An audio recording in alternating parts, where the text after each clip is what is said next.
finally here to give you my ranking of all 6 squads that are in the demo for FIFA 20, starting from, of course, the worst to the best. There's only 6 teams, so there's Dortmund, there's Liverpool, there's Real Madrid, there's PSG, there's Chelsea, and there is Tottenham, if I am not mistaken. So, without further ado, let's kind of walk through some of them. I'm going to give you the top 6 teams. I'm going to give you the best attacking team, the best defending team, and then the best overall team with MVP and least valuable player, so LVP. So, let's get into it. Number 6, drumroll, Jenna. Drumroll. Number 6, the worst squad to use in the demo is Borussia Dortmund. It was the least exciting team I think I have ever played with in FIFA's history. It was really disappointing because of the fact that overall they're such a consistently sound team, and I believe they won the Bundesliga last year, right? Yeah, and it was just really underwhelming. They did nothing with flair. Their defense was probably the most consistent part of their squad. However, their midfield, which is probably the strongest part of the entire squad, just did not hold up. They couldn't shoot. They could barely pass. The bright spots were Sancho and Hazard, who made really striking runs when it mattered. So it was about basically getting them the ball and having them work their magic and create chances in the middle. So, number 5. Sorry, I'm going to have to back in and out of each of these squads. Number 5. Drum roll, Jenna. Number 5 is going to be, you guessed it, Chelsea. Chelsea really didn't do much wrong. However, the lack of a bona fide, really solid player in the game made it really tough. The bright shining star in the squad, now that Hazard isn't in it, was in fact Conte. Conte could pretty much do anything you need him to. He could even play some offense, even though he's rated as a center defensive mid. I mean, he really doesn't have a poor attribute in his arsenal besides curve and free kick accuracy, of course, but I don't know, it's just kind of strange. The bright spots, Pedro and Willian, it's kind of a similar situation to Dortmund. Their athleticism and their pace kind of made all the difference. It's really weird, though, because Pedro, he could go on a run. I don't know if he was just faster than the fullbacks, but whenever I had a good through ball to him, he would make the defense pay. So, the bright spots in here, those two, and then also Kepa. Kepa had some really good goalkeeper play that never really disappointed. He would go out and make smart choices pretty much all the time without you even really having to control him. Azpilicueta did okay. So did Marcus Alonso. They did alright, but nothing really too much to shout about. Tammy Abraham, I subbed him in just for a little while. Not really too much to report there, especially since I only really played 1 or 2 games with a lot of these teams. So take a lot of these with a grain of salt. Like I said, I only played a game or 2 with each of these teams, so keep that in mind as well. Okay, moving on. Number 4. Drum roll, please, Jenna. Number 4 was a really close one, but it's going to be Tottenham. This was actually a really close one between this and the 3rd team, which I won't spoil it quite yet for you guys. I think Tottenham's brightest spot was in a lot of different places, but mainly their attack was just basically unstoppable. Really good finishing ability, really good runs. They were in the right place at the right time pretty much all the time. Between Kane, Ali, Eriksen, and Son, you can't really get much of a better attacking scheme in this game. Other than that, the only thing I wish they would have done as the default formation for Tottenham was the 4-2-3-1 narrow, so having 3 attacking mids. So this would have been what I would have liked it to look like. Hang on one second, sorry guys. Yeah, so Ali, Son, and Eriksen all as attacking mids rather than having them out wide. But I know Pochettino, he usually has them set up tactically a little bit wider, so that's what FIFA ended up going with anyway. Also, shining stars in the center here. Vertonghen and Alderweireld were pretty much unstoppable in defense.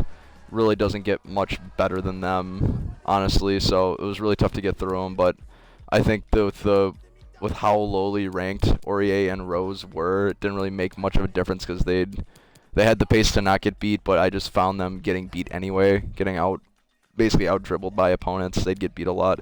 Lloris, not really too much to report considering he only played 1 game, but he does what he does. He's consistent, if nothing else. The weak point was in the heart of the midfield, so the center of the park. These two Dembele made some really good, smart runs, but in terms of a defensive front, nothing really too much to shout about here either. So that's why I picked them at 4, and it was a really close tie with the 3rd place team, or the 3rd ranked team in this game. So Jenna, drum roll, please. That leaves team number 3 as, it was Liverpool. I actually had, and Jenna's not really too happy about it, I had Liverpool ranked as 3 just because of the fact that they were not very convincing in any part of the field. They couldn't really pass very well outside of like the 3 or 4 yard pass. They couldn't do long balls. They couldn't do through balls. It was kind of painful to try and maneuver them through. Bright spots, Bobby Firmino with his bright, shining smile did all the magic basically. And of course Mane and Salah were able to make defenders pay with not only their pace but their attacking and dribbling ability as well. I honestly think that Mane's pace is a little underrated. I think his pace probably should have been at 96, 97, and I think Salah's pace is a little overrated at 93.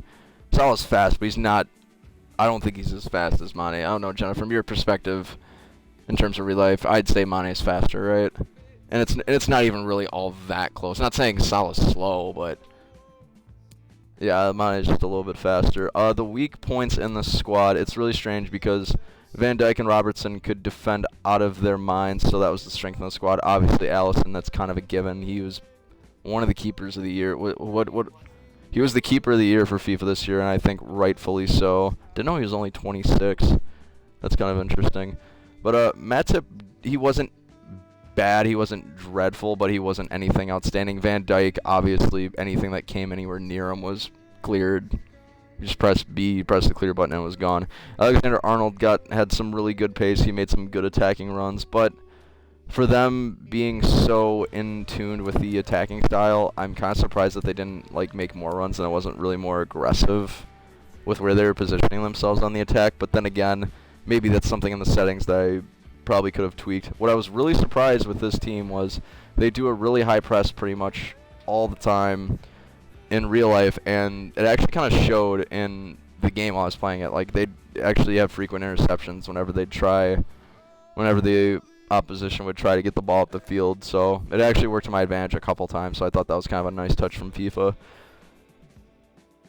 So yeah, not terrible, not like out of this world either, just a solid squad all around.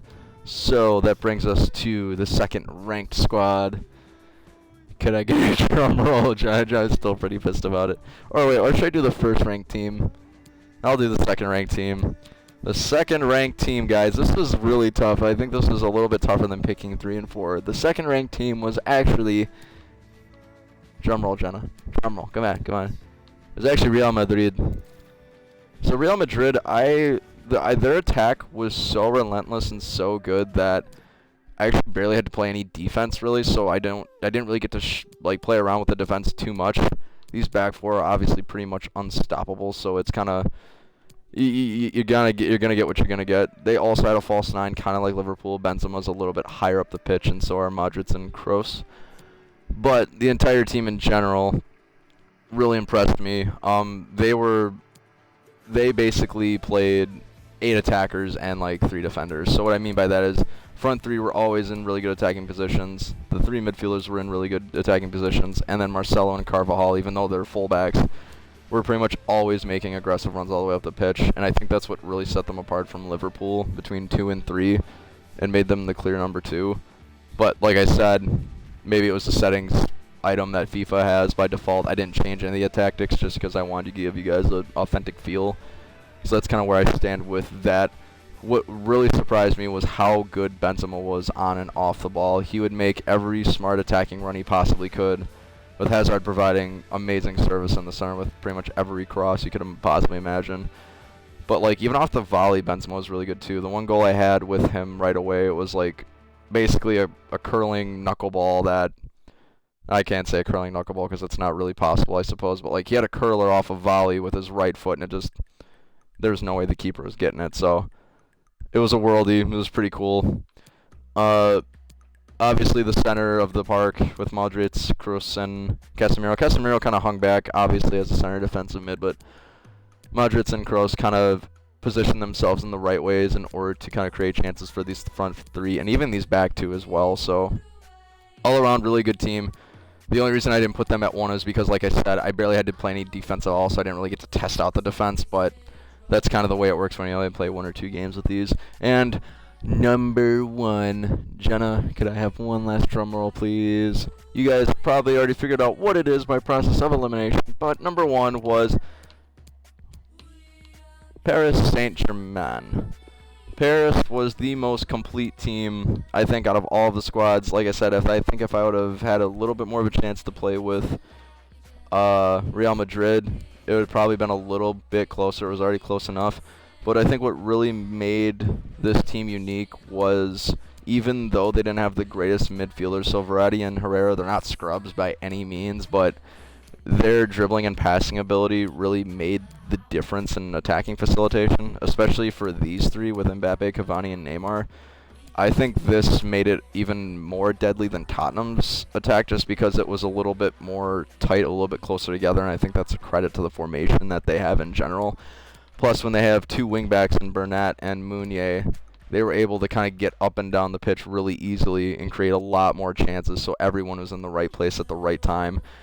And on top of it, Kimpembe, Silva, and Marquinhos, 3 center backs who are just relentless, also helps this situation out quite a bit as well.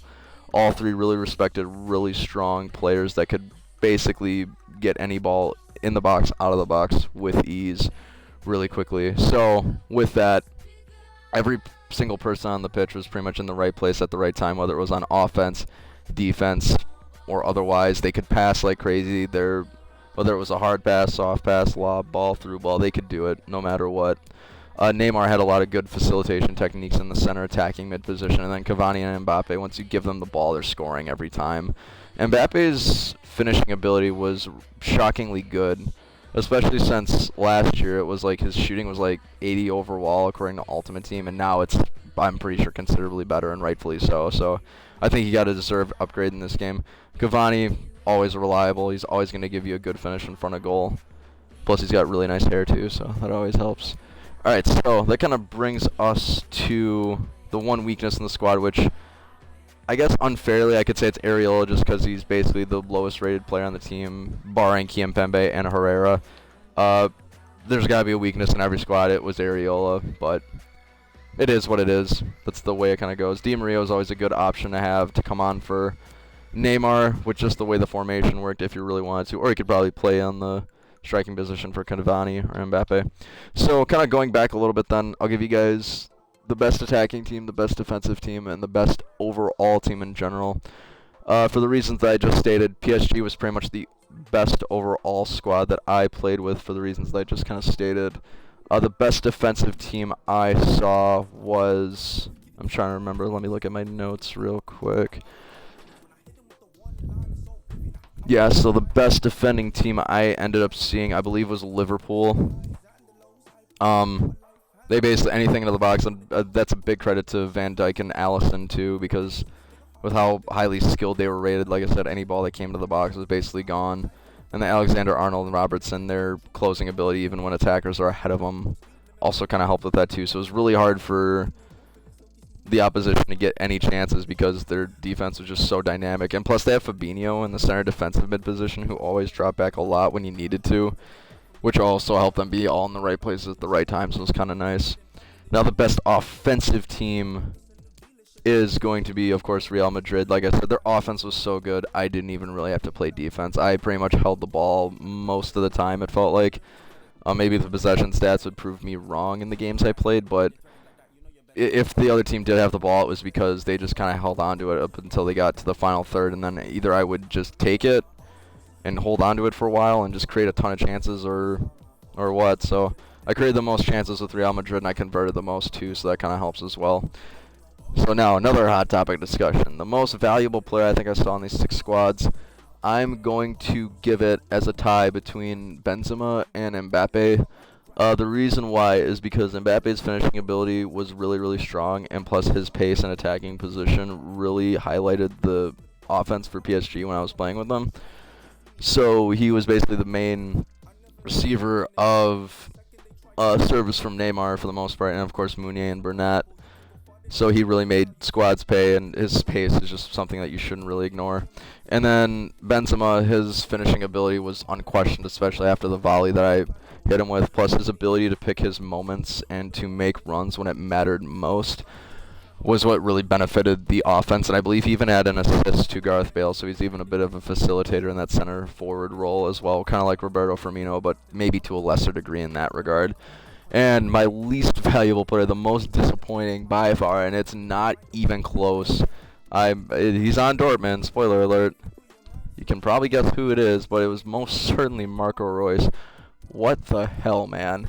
It was quite awful. Every single time I gave this man the ball and tried anything, it just never came off. Every time I shot with him, it never came off. I'd always overshoot. Every time I tried a dribbling move, he'd get into some shit. Every time I made a tackle with him, he fouled somebody and got a yellow. So it was just quite a frustrating go with Marco Reus. I was sorely disappointed in his ability. Maybe it was because of Dortmund's formation, because, I mean, they always do some crazy shit where they have this center attacking mid and this one, which is Julian Brandt, unlevel with each other. I don't know why. I will never know why, but it's just the way the cookie kind of crumbled.